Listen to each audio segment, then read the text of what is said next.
Hi, Carlos.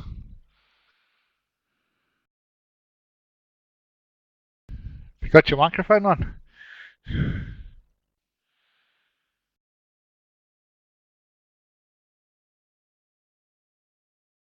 Carlos? Oh, there you are. You hear me now? Yeah, I can hear you. So we are How you done. doing?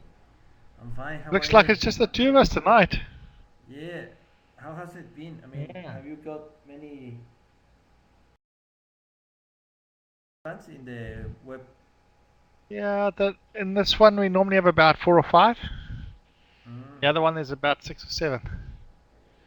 well, So yeah, I'm not sure what's happened tonight, maybe just give them but that's 10 minutes. okay. Then we can go through it together, so it'll be okay. Yeah. All right, I'm gonna start, otherwise we won't get done. You'll have to hear me. Hope it's not too boring, Carlos. No, I'll be Here we easy go. there. Alright, so what we got to do tonight is defining risk Yeah. and risk management. And we were also going to do project procurement, but we'll do that one next week. Well, next week one is the last one. So for this year, and then we'll do some more next year. So anytime there's anything that might occur on the project, change the outcome of a project activity, it is risk. So what is exactly risk? Well, it's overused today, and it's been overused in Australia with occupational health. But what we do is a reasonable person may define risk as a potential problem or situation or an opportunity that will have a measured impact on an outcome. That's what we do. Wow. Did you know that Macquarie University has a dictionary? That comes from their dictionary. Yeah. Hello, Kim. Welcome tonight. There we are. They start coming in, Carlos. So Kim's joined Welcome. us. So welcome, Kim. We've only just started. We're talking about risk, and risk is any uncertain event or condition that might have let's say, significant effect on the project. According to the standard, the risk is defined as exposure of an activity to an uncertain outcome. So that's what we're talking about there.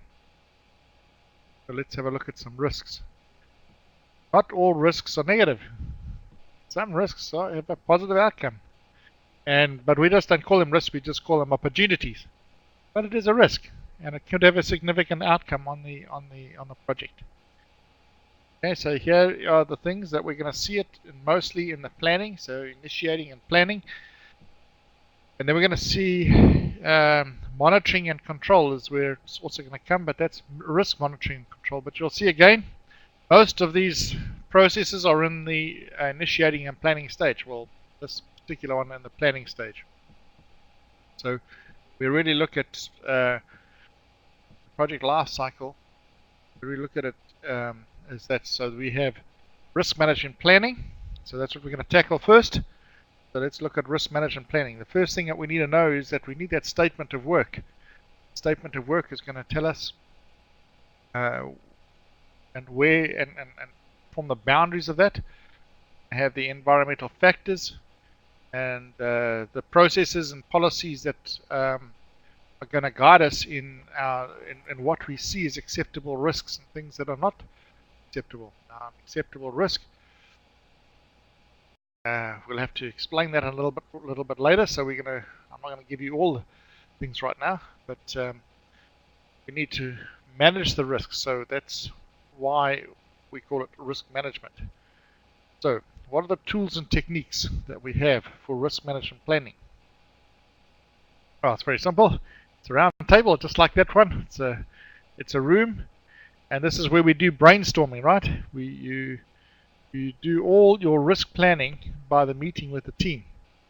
Okay, and you'll keep the meeting with them throughout. You'll keep meeting with the team throughout the project to stay on top of risk, because risk might just as we go through the project. So we're continuously monitoring risk right throughout the project. Right, so who should be involved in planning and analysis of a risk is, well, obviously the project manager, and he normally does the facilitation. Then we have the project team leaders, and then we have the stakeholders. And often we have personnel specific to risk management. Some organizations, they have someone that specifically looks at the insurance of risk as well. So one of the things that you can do there is transfer the risk. Okay, and that's what we do when we look at the possibility of theft of things, for example. If there's a possibility of theft, then we'll secure the location. But we say, well, what we'll also do is transfer the risk by paying a premium. What we do is we pay a premium to an insurance company, and we transfer the risk to them. The same with fire and disaster. We also do the same thing. So there might be a transferal of risk. But we'll come to those ones a little bit further on. Any person that is an authority, you may have an input. So we're just looking at who could be in the project in the meeting, and those are the people that would be. What we do is we use an RBS. Okay, what's an RBS? All right. A risk management plan does not have the detail, the planned responses to individual risks. Okay, that's a risk response plan. A risk response plan. The risk management plan is to determine how. Okay, so it's not the responses that we need for the individual risks. It's a risk response plan. What we're looking at here is determine how. Okay, so a risk management plan is determine how we deal with risk.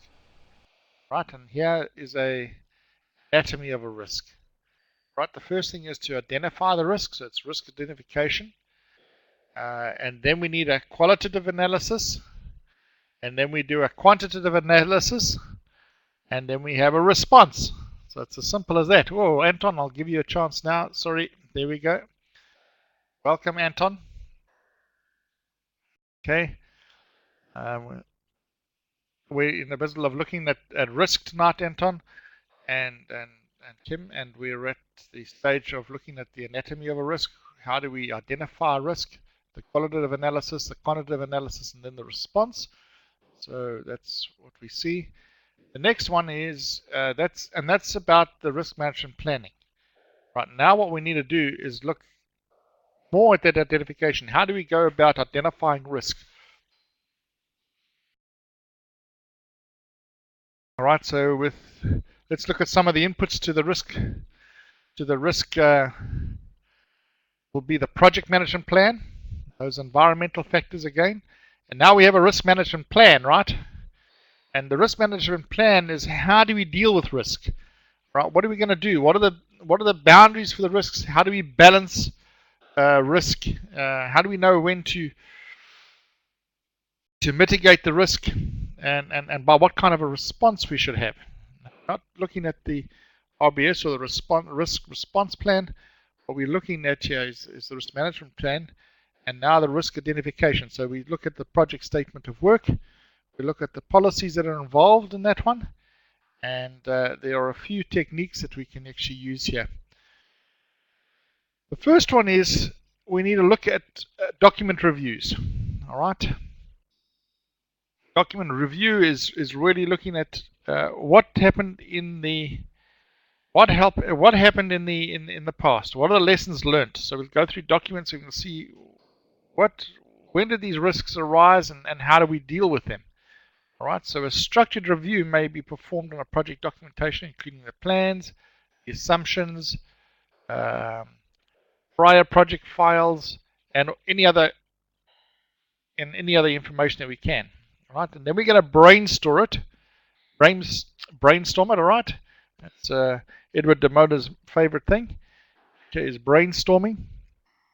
The Delphi technique is a survey of risks without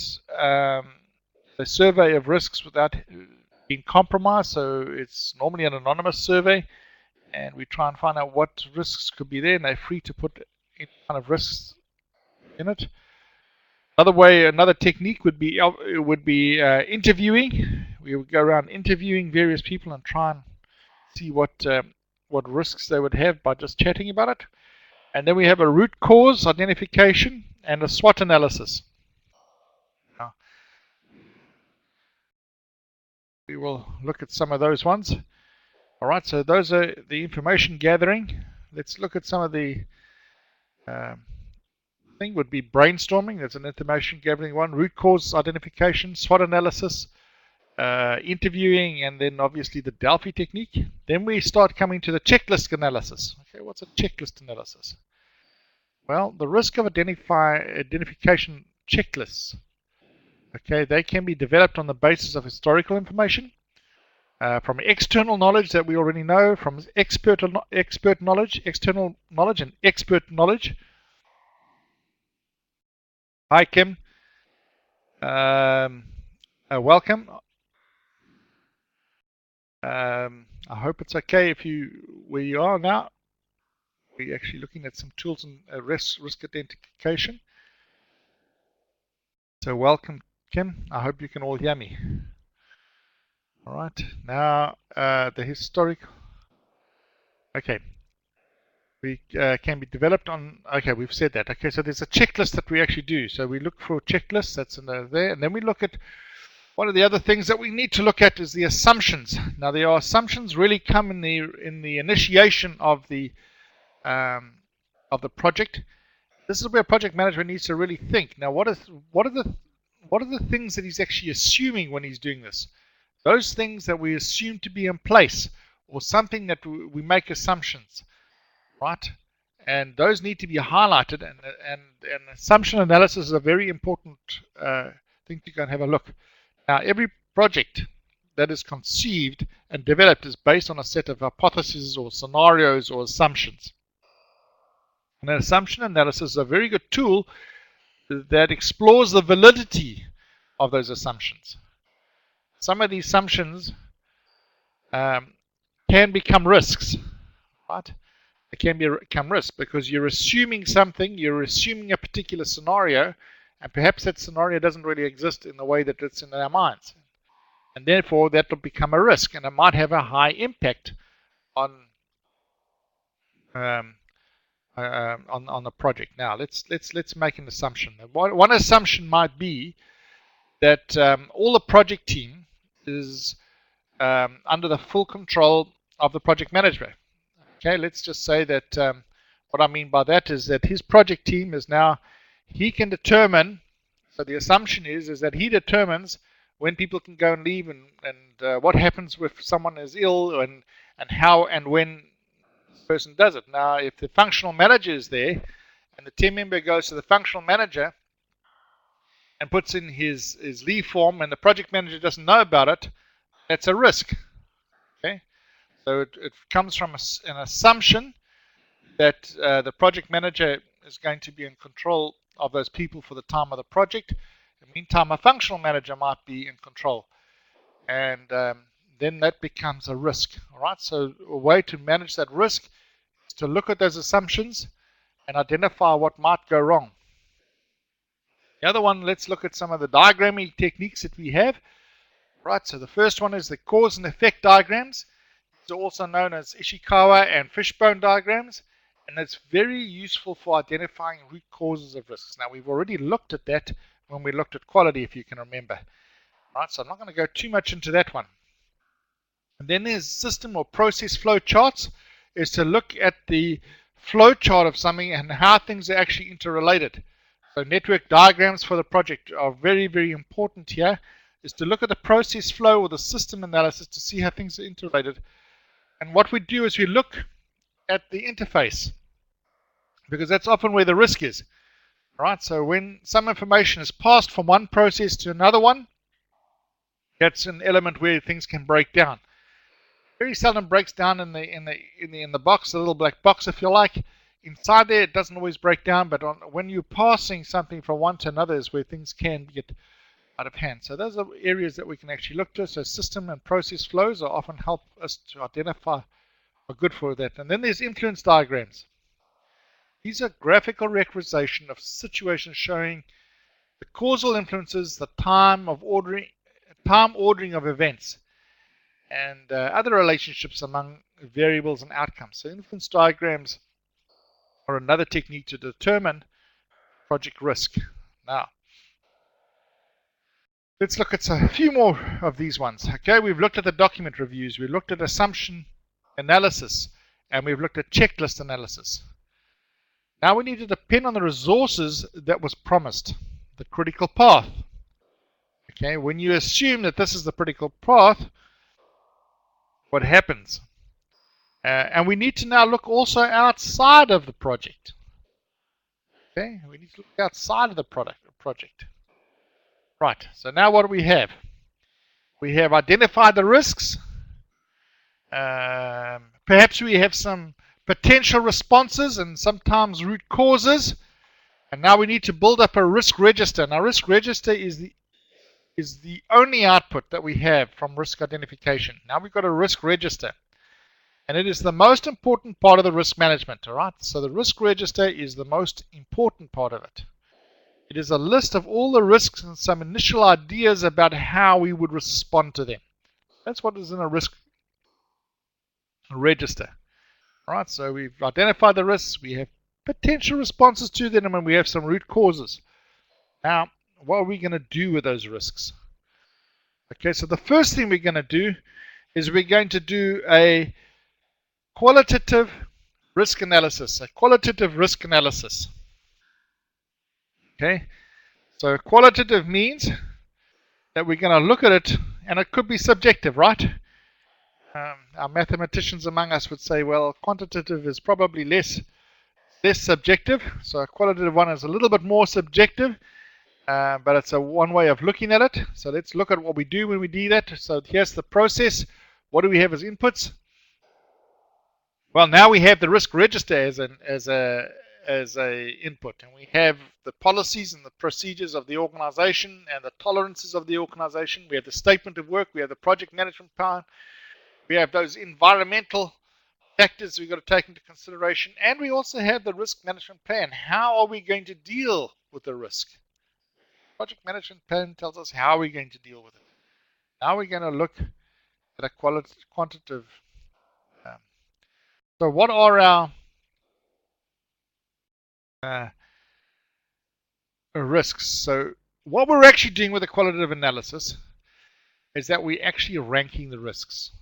Okay, we're going to look at the risk, and we're going to look at it from a probability and an impact assessment. All right. What we're going to do is we're going to look at it. Is this risk probable? And what is the impact of the assessment? Right. And then we're going to look at the probability of the probability and impact matrix. And then we're going to be able to rate what these assigned risks are based on their assessed probability and impact. Now, there are many ways to do this. The simplest way is actually to say the probability, is it a high probability, a medium probability, or low? So we just give it a scale of 3. Often in projects we don't go overboard on this one. Just make it at a scale of 3, and it's very nice with a scale of 3 because it's either not very high, or it's a medium risk, or it's a high risk. Okay, so that's the other one. So is the impact. What is the impact? Is it a low impact, a high impact, or is it a medium impact? It has some significance, but it doesn't have that much. And so that's what we're going to do with the impact matrix. The next thing we're going to look at is the risk quality assessment. What is the impact on the quality? And this involves examining the degree to which the risk is understood and the accuracy and quality and reliability and the integrity of the data about the risk. So we're going to look at what is the data about the risk. So everything about the risk, we're going to look at that and see. Then we're going to look at and use a low quality risk data to lead to a qualitative risk analysis. And that'll be of little use to the project. If the data quality is unacceptable, it may be necessary to gather better data. All right. So if the data is not good, it's of little use to us. Then we have risk categorization. So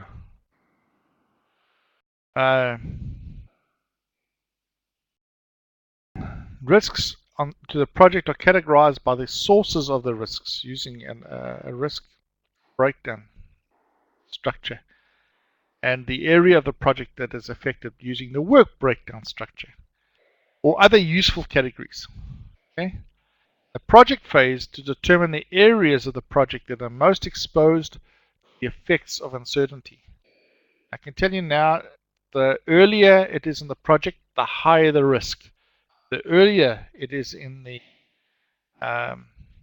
project, the higher the risk. And that leads me to another thing, and that's the risk urgency. How urgent is this thing?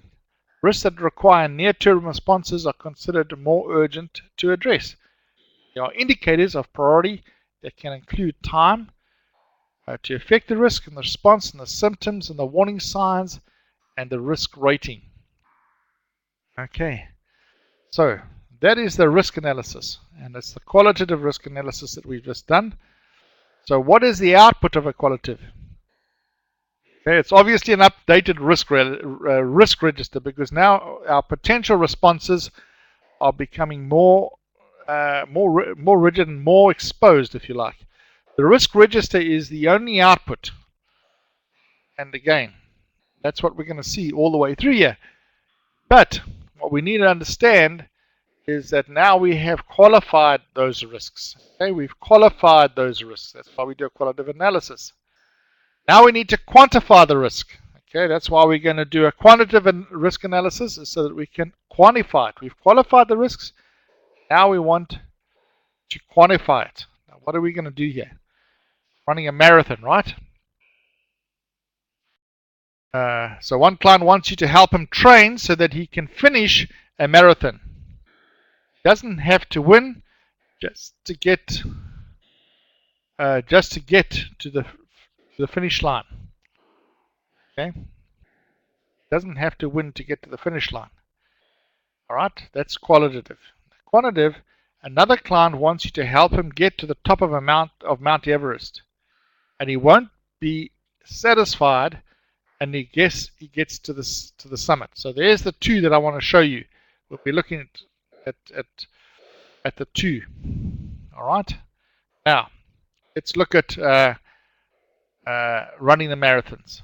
Since the 1950s, 10,000 people have attempted to climb Mount Everest, and only 1,200 have succeeded. More shockingly, 200 have died. Okay, so now we're looking at the quantitative.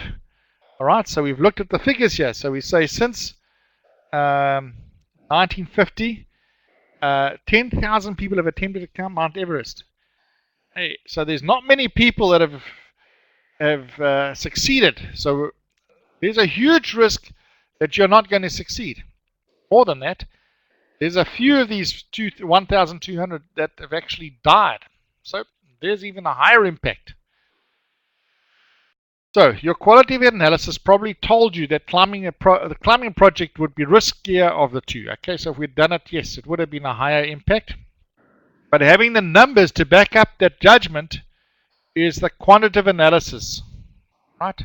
So those numbers actually back up what you're actually saying. So this is what you do. You first do your qualitative analysis, then you find the numbers to actually back up. That is your quantitative one.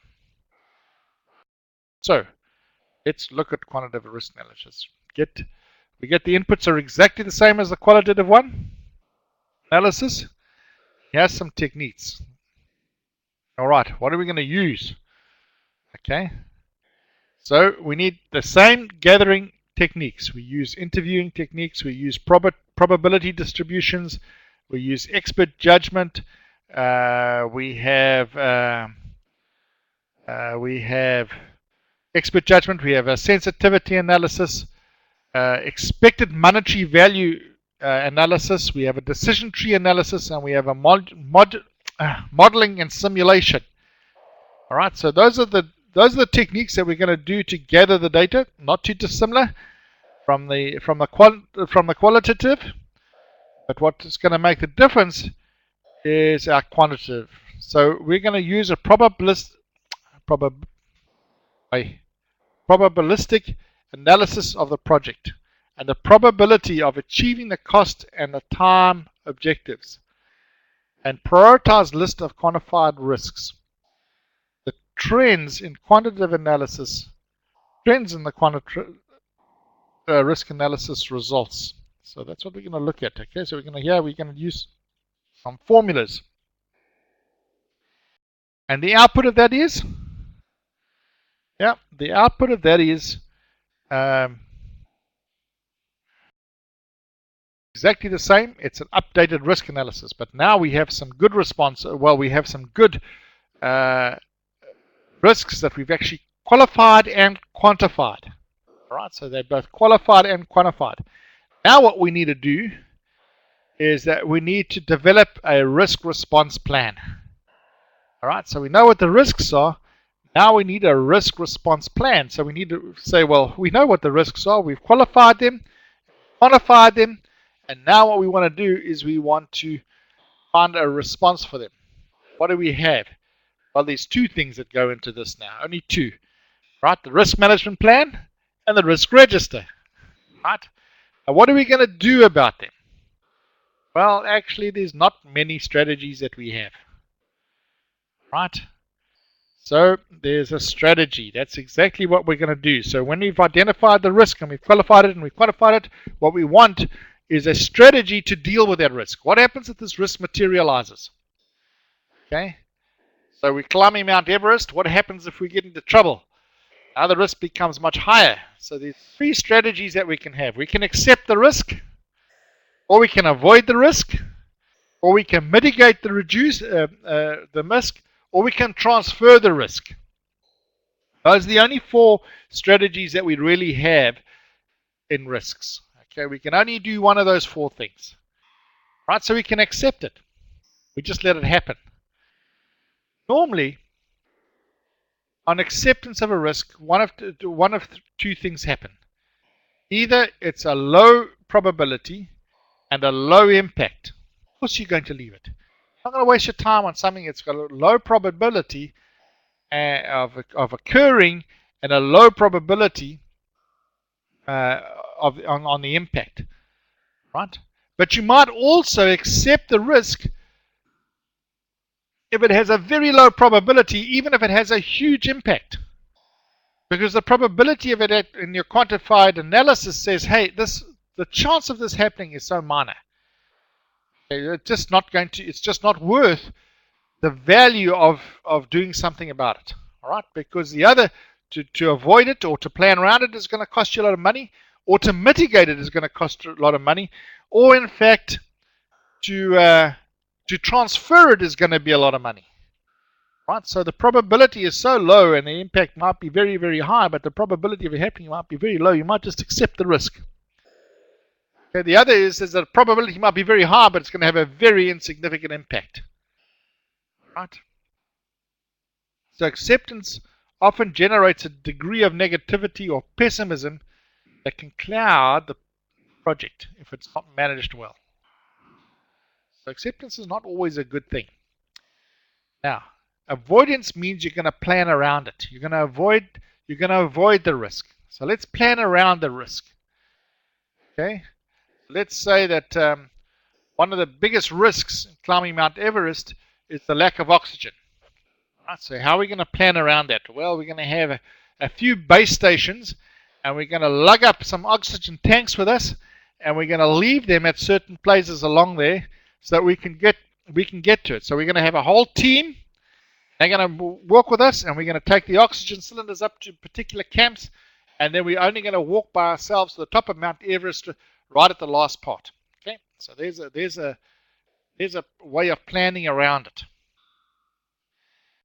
Mitigation means we're going to try and reduce the probability of it happening, or we're going to reduce the impact of it actually happening. Right, so we want to reduce either the probability of it happening or the impact of it happening. Then the final strategy that we can have is that we want to pass the buck. I told you that one already. We can either give the buck back to the customer, or we can actually insure it, or we can transfer it somehow. Right, so that's the other one. So those are the 4 strategies we have. Now, what kind of strategies do we have for positive risks? We've only talked about negative risks. What kind of strategies can we have for positive risks? Well, there's 3 responses. There's 3 responses that we can have to deal with risks that are potentially positive and that have an impact on the objectives. Strategies are to exploit it. How's that, hey? We can exploit it, we can share it, or we can enhance it. Right? Now, I've talked about some of these positive risks or these opportunities that came around. One of them I told you about was when they were moving the stock exchange. They finished much earlier than what they expected, which left them some money left over, and they decided, what are we going to do here? Well, what they decided to do was to share it, didn't they? Decided to say, well, to the senior management of the stock exchange, well, we're going to share this risk, and we're going to say, hey, you can actually have everything. We'll outfit the furniture of your thing. We'll outfit all your computers, so that when you leave the old building and you go to the new one, all you have to do is take your briefcase and your coat. Right? You don't have to worry about the moving. And of course, that was a great advantage, because in the moving there was no time. There was no doing. What they did was that they could go out on a Friday afternoon, and a Monday morning they start in the new office without having to move. That's a way of sharing a positive one. Exploiting it means that you take it to its end, and that you try and make use of it, either to make a profit or to the benefit of the customer. The other one is to enhance the quality. All right, let's just take enhancing the quality of the thing, which has a benefit to the customer. All right, those are okay. Now, I'm sure that the next one I've got here, it says both treats and opportunities. What we're actually talking about is strategy for both threats and opportunities. So I'm sorry about that. It's not treats, it's threats. Okay, so a strategy that is adopted because it's seldom possible to eliminate all risk from a project. This strategy indicates that the project team has decided not to change the project management plan to deal with the risk, or it's unable to identify any other suitable response strategy. It may be adopted for either the threats or the opportunities. Now we need a contingency response strategy. Now, a contingency response strategy. Well, some responses are designed to use only if certain events occur. Some of these risks, it is appropriate for the project team to make a response plan that will only be executed under certain predefined conditions, and if it is believed that there will be sufficient warning to implement the plan. All right, so that's what we have done for this one. Now, let's look at risk response planning. Before we do that, we need to identify what are secondary risks. Okay, those are risks that come from the response of the first risk. And then you have residual risk, and those are the risks that remain after your risk responses have been implemented. Right, so the residual risk is that risk that remains after you've done all your responses. So these are the things that we need to take into consideration here. Secondary risks, those are risks that come from your response plan. And then you've got the residual risks, and those are risks that are left over after you've done your plan. Those are 2 important things to understand. Now, after you've done your risk response planning, what you're going to do is you're going to update your risk register, you're going to update your project plan, and you're going to update your risk-related contractual agreements. That's what you're going to do. Okay, because you're going to implement any risk-related contractual agreement to take those into consideration. Right? And then you're going to ask for some sort of contingency within your agreements. If something goes wrong, how are you going to deal with the issue? you there. Now, final one for tonight is your risk monitoring and control. Risk monitoring and control. Right in that monitoring and control area, let's look at some of the things we do. All right, here's lots of inputs into this one. All right, we have approved change requests, we have the project management plan, we have the performance plan, we have the statement of work, we have the performance information, we have the risk register, and we have your risk management plan. Wow, there's lots of inputs to this one. What does that actually mean? Well, let's look at some of these tools for risk assessment. The first one is to do a risk assessment. Even while you're in the middle of the project, it's always good to do another risk assessment. Or if you like, what we could call it, a risk audit. Right? We're going to do a risk audit. Right, what's important to do also is a variance or a trend analysis, because that's going to tell us whether new risks have arisen as well. So if we've got variances and those variances are touching the tolerances that we actually have for those variances, then a risk audit is a very important thing to do, to reassess it. Okay, then we also need to look at technical performance measurement. We need to look at a reserve analysis. And obviously that comes out of our status meetings. So our status meetings are going to help us determine that. Your status meeting is just like those interviews that you're going to use. So your project status meeting, and you've got everybody together, you can do some of those same techniques that you actually did when you were identifying the risks. Okay, so your status meetings can be used to identify new risks as you're going along in the project. Okay, so that's monitoring and control. Right. Now, what are the outputs for this one? Now, there's lots of outputs on this one.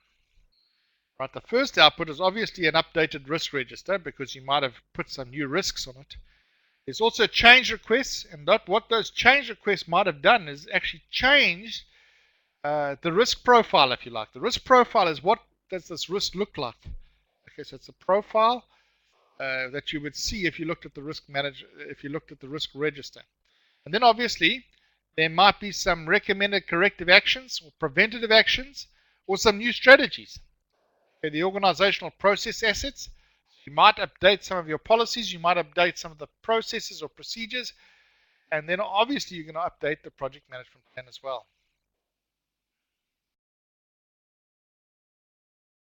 Recommended corrective and preventative actions are always outputs from monitoring and control, no matter what it is, whether it's risk or quality or anything. It's always an output, corrective and preventative actions. So, we see a tornado brewing, where they got that picture from, but it's a beautiful picture.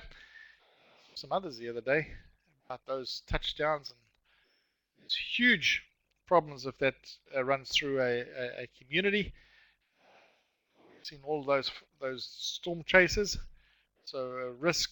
Now we have risk of flooding at the moment in southern part of Australia. Even in the Queensland area, we've had so much rain. Like Carlos, I don't know what it's been like with you over in Mexico, but it certainly had. We've had a lot of rain here. Getting tired of all the rain. All right. Let's look at this last part here, and then I've got a few minutes. Quite a few minutes. Questions, and we can risk. Then there's a few things that I just want to show you and point out to you in actually help you with this one. Okay, which of the following is not true about risk management? Project manager is the only person responsible for identifying the risks. Okay. All the known risks should be added to the risk register. Risks should be discussed at every team meeting, and risks should be analyzed for impact and priority. Which one do you think is not true? Come on, I want to see you. See if you can do it. A, B, C, or D. Which one is not true about risk management? I'll just type there A, B, or C. A. Okay, Kim. Shouldn't be just the project manager that identifies risks. Anthony, top one. Yeah, all right. Hey, Carlos, what you doing?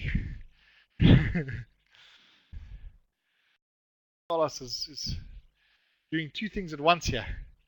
Hey, yeah, I agree with you. I think it is A. A is definitely, in fact, A is definitely the one.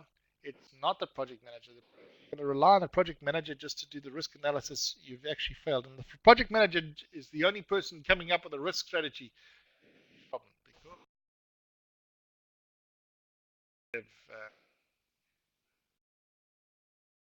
most of the risks. Oh, let's look at another one. Let's look at another one. Which risk analysis provides the project manager with a risk ranking? With a risk ranking. Okay. Quantifiable, qualitative, uh, or the utility function, or the SWOT. Now, we haven't done the utility function, have we? But even so, let's see if you can tell me which one it would be. Which one would provide us with a risk ranking? B. Yep. Okay, we got B from Kim. What? Someone, just one more. Which one do you think it'll be? Anton?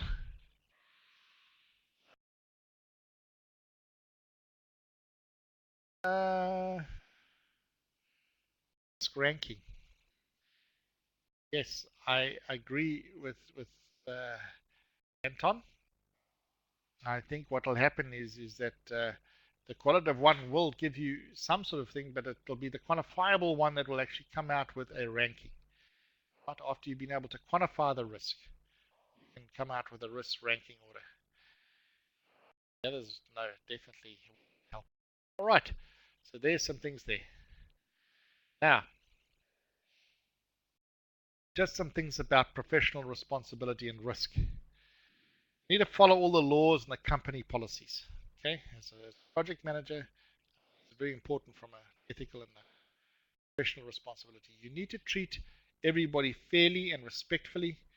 You need to have a respect for the environment. Give to project management. Just don't just keep it for yourself. Give it to other people. Give out the things that you're learning. Keep learning.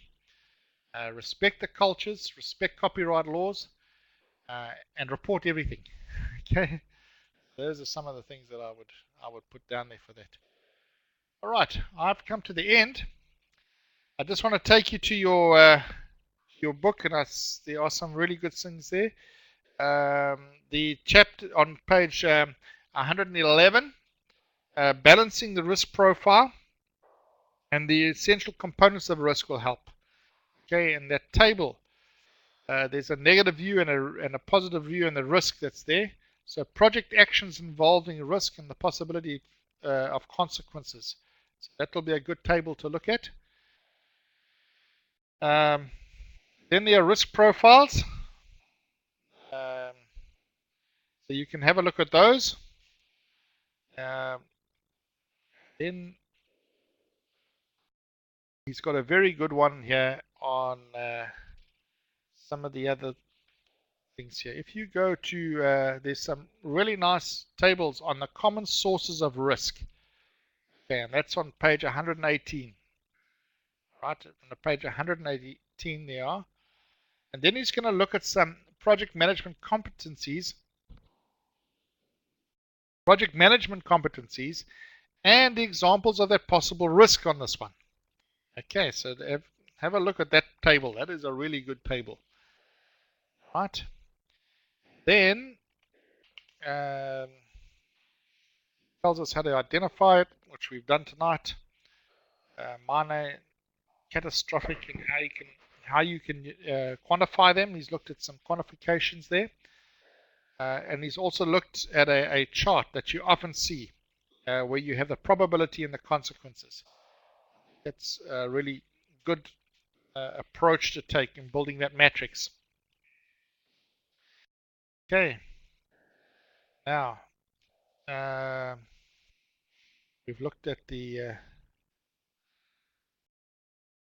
strategies. We've looked at that one. Sources of risk. All right, so I think that's all that I have for you tonight. Are there any questions? just raise your hand. I'll allow you to use the microphone. So are there any questions?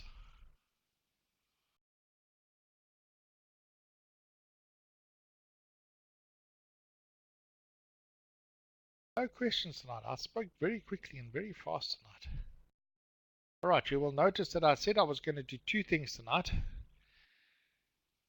But you'll notice we only have a few minutes left. And what we were going to do is purchasing. Now what I'm going to do is next week is our last week. And purchasing will only take about 20 minutes to a half an hour. So what we'll do next week is that we will have the question and answers after we've done the purchase one, and we'll also do a review of some of the things that we might have left out. And then, of course, next year we will start another cycle of doing these webinars. Okay, so that'll be coming to you in the posts about doing them. Now, I have to say something here, please, because I don't want to get into trouble. And what's very important is that most of you are doing another qualification that is funded and not the project management part of it. I'm going to ask you, please do those units. Put your assessments in for those units on the one that's been funded first. Then we will do the areas that don't have a lot of time to get this diploma in. In other words, we only have 6 months left to get this diploma done. So please do those units first. We can go on afterwards because this is, in most cases, the project management is the secondary one. I really want to urge you to do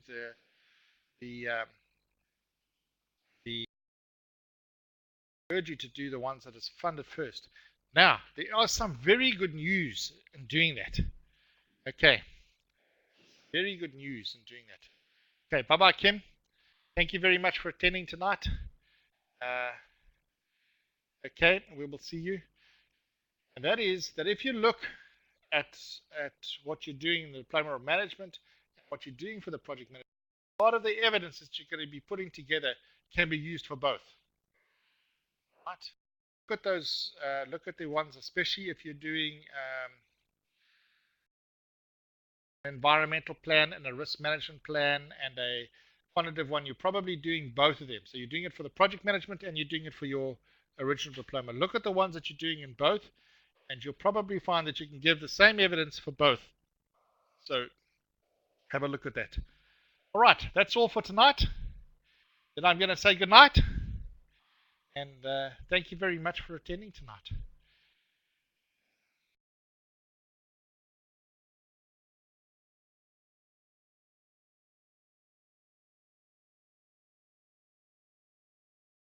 Thanks, Anton. He gave me a clapping hand. Thank you, Alan. All right.